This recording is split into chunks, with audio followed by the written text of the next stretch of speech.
World bank के प्रमुख अजय बंगा का लखनऊ दौरा, मुख्यमंत्री योगी आदित्यनाथ से सीएम आवास पर करेंगे मुलाकात। भारत पाकिस्तान तनाव के बीच वर्ल्ड बैंक प्रमुख का भारत आना माना जा रहा महत्वपूर्ण। भारत पाकिस्तान तनाव के बीच यूपी में भी अलर्ट, होटलों, स्टेशनों, मंदिरों और अन्य भीड़भाड़ वाली जगहों पर बड़ी चेकिंग। नेपाल बॉर्डर पर भी पुलिस मुस्तैद।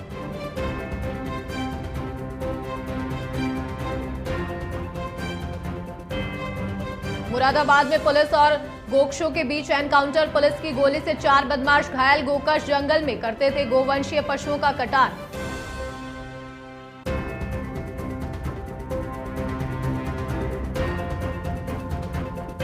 बिजनौर डीएम के आदेश की उड़ाई जा रही धज्जियां, गौसपुर चौराहे पर मिट्टी का अवैध खनन, जिला प्रशासन के नियमों की हो रही अनदेखी।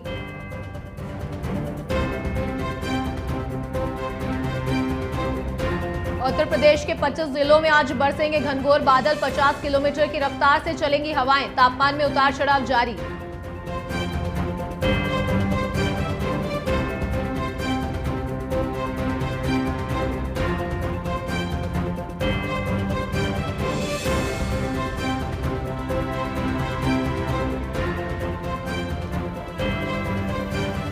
नमस्कार, वंदे भारतम। आप देख रहे हैं नेशन उत्तर प्रदेश और मैं हूं आपके साथ कशिश कौर। रुक करेंगे अगली खबर का। भारत पाकिस्तान के बीच जंग जैसे हालात हैं और यूपी में भी रेड अलर्ट है। ऐसे में रात भर पूरे प्रदेश में पुलिस सड़कों पर उतरी और होटलों, स्टेशनों, मंदिरों और अन्य भीड़ भाड़ वाली जगहों पर चेकिंग की गई। वाराणसी में 100 बाइकों पर 200 जवान सड़कों पर उतरे। वहीं सुबह बाबा काशी विश्वनाथ की मंगला आरती के समय मंदिर के आसपास जवानों ने गश्त की। ऐसी स्थिति मथुरा और अयोध्या में भी देखने को मिली। अयोध्या के राम मंदिर और मथुरा के कृष्ण जन्म स्थान में सुरक्षा सख्त कर दी गई है। नेपाल बॉर्डर पर ऑपरेशन सिंदूर के बाद प्रदेश में आज पहला जुम्मा है।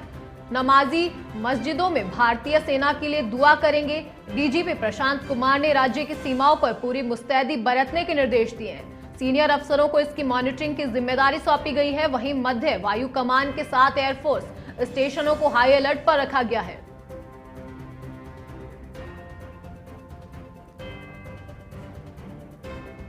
और भारत पाकिस्तान तनाव के बीच अब यूपी में भी रेड अलर्ट जारी कर दिया गया है। पूरे प्रदेश में सड़कों पर पुलिस उतरी है। तनाव के बीच प्रदेश में आंतरिक सुरक्षा कड़ी कर दी गई है। ऐसे में रात भर पूरे प्रदेश में पुलिस सड़कों पर उतरी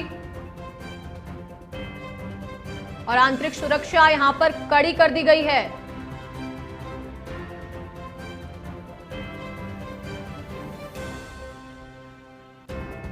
अधिक जानकारी के लिए हमारे साथ स्पेशल कॉरेस्पॉन्डेंट बीपी यादव जुड़ चुके हैं। तो बीपी यादव, भारत पाकिस्तान के बीच जंग जैसे हालात है और यूपी में भी इसी के चलते अब रेड अलर्ट जारी कर दिया गया है और यहां पर पुलिस सड़कों पर उतर चुकी है। क्या कुछ तमाम जानकारी?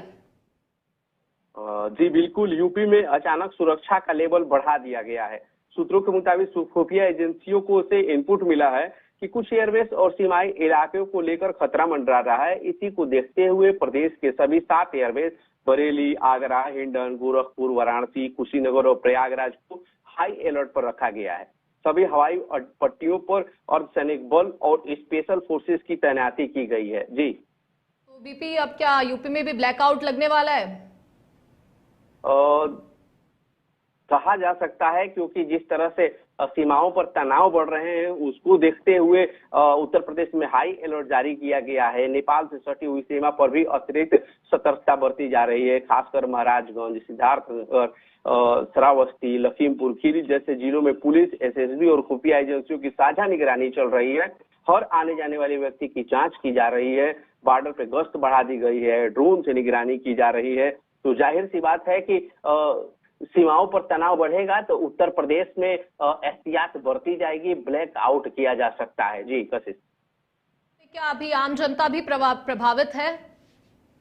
बिल्कुल, जाहिर सी बात है कि आम जनता के मन में भी आशंकाओं के बादल लगातार मंडरा रहे हैं। आम जनता भी आशंकाओं से घिरी हुई है कि क्या होने वाला है, कब क्या हो सकता है। हालांकि उत्तर प्रदेश से देखा जाए तो पाकिस्तान बॉर्डर की दूरी 800 किलोमीटर की है। ऐसे में अब कम खतरा है, लेकिन उसके बावजूद भी यहाँ पर जितनी हवाई पट्टियां हैं सबको रेड अलर्ट पर रखा गया है। जी बीपी यादव, आपका धन्यवाद हमारे साथ जुड़ने के लिए और तमाम जानकारी के लिए।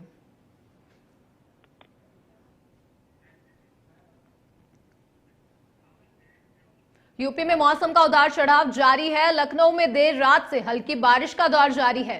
साथ ही अवध के कुछ अन्य जिलों में भी मौसम ने करवट बदल ली है। मौसम विभाग का कहना है कि अब पश्चिम विक्षोभ का असर कमजोर पड़ने से उत्तर प्रदेश के कुछ जिलों को छोड़कर बाकी जगहों पर आने वाले कुछ दिनों तक मौसम शुष्क रहने वाला है। इसके साथ ही धीरे धीरे पारे में बढ़ोतरी देखने को मिलेगी। बीते कुछ दिनों से उत्तर प्रदेश में चल रही झोंकेदार हवाओं और छिटपुट बूंदाबांदी से भीषण गर्मी से राहत मिली थी। आज प्रदेश के तराई और पश्चिमी हिस्सों सहित 20 जिलों में बारिश के साथ आकाशीय बिजली गिरने की आशंका जताई है। तो वहीं अगले 4 से 5 दिनों में अधिकतम तापमान में 4 से 5 डिग्री सेल्सियस तक बढ़ोतरी होने की संभावना है।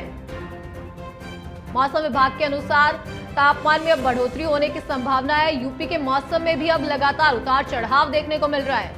आगामी 4 से 5 दिनों में अधिकतम तापमान में बढ़ोतरी होगी। उत्तर प्रदेश में भी अब पश्चिमी विक्षोभ का असर देखने को मिल रहा है।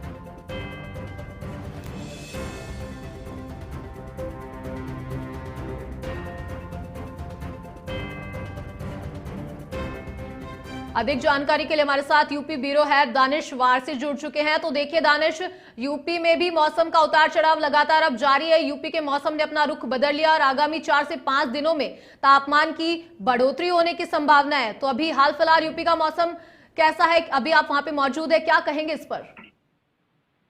देखिए, जैसे 4 से 5 दिनों में जो मौसम विभाग द्वारा बताया जा रहा है कि 4 से 5 दिनों के बाद जो तापमान है वो काफी डिग्री सेल्सियस बढ़ने वाला है। और अभी जो लखनऊ में बूंदाबांदी कल भी हुई थी और आज भी सुबह हल्की बूंदाबांदी हुई, उसके एक दिन पहले भी हुई थी। और जैसे कि मौसम विभाग ने जून के बाद अप्रैल के बाद जो बताया था कि जो मई आएगा उसमें टेम्परेचर बढ़ेगा, लेकिन क्योंकि मौसम ने बदला हुआ है, हालांकि अभी बदली है और इतना हार्ड मौसम नहीं है, लेकिन 4 से 5 दिनों में तापमान बढ़ने की संभावना इसलिए जताई जा रही है क्योंकि ये जो बारिश हुई थी, बारिश के ठीक 2 दिन बाद भी अप्रैल मार्च में यही हुआ था। अभी 4 से 5 दिन में जो मौसम विभाग ने अलर्ट जारी किया है कि 4 से 5 दिन के बाद टेम्परेचर जो है वो बढ़ेगा, लेकिन हीट वेव की कोई सूचना भी नहीं है क्योंकि जो पिछली गर्मी में हीट वेव हुई थी, हीट वेव में कई लोगों की हार्ट अटैक से मौतें हो रही थी, वो कहीं ना कहीं उससे कहने का असर धीमा देखने को मिल रहा है। और हीट वेव का सबसे जो असर है वो अब कहीं ना कहीं उत्तर प्रदेश में देखने को नहीं मिल रहा है। हाँ, अभी मौसम खुशनुमा है, देखते हैं 4-5 दिनों के बाद जो मौसम विभाग की भविष्यवाणी है वो कितनी सच होती है। जी दानिश, आपका धन्यवाद हमारे साथ जुड़ने के लिए और तमाम जानकारी के लिए।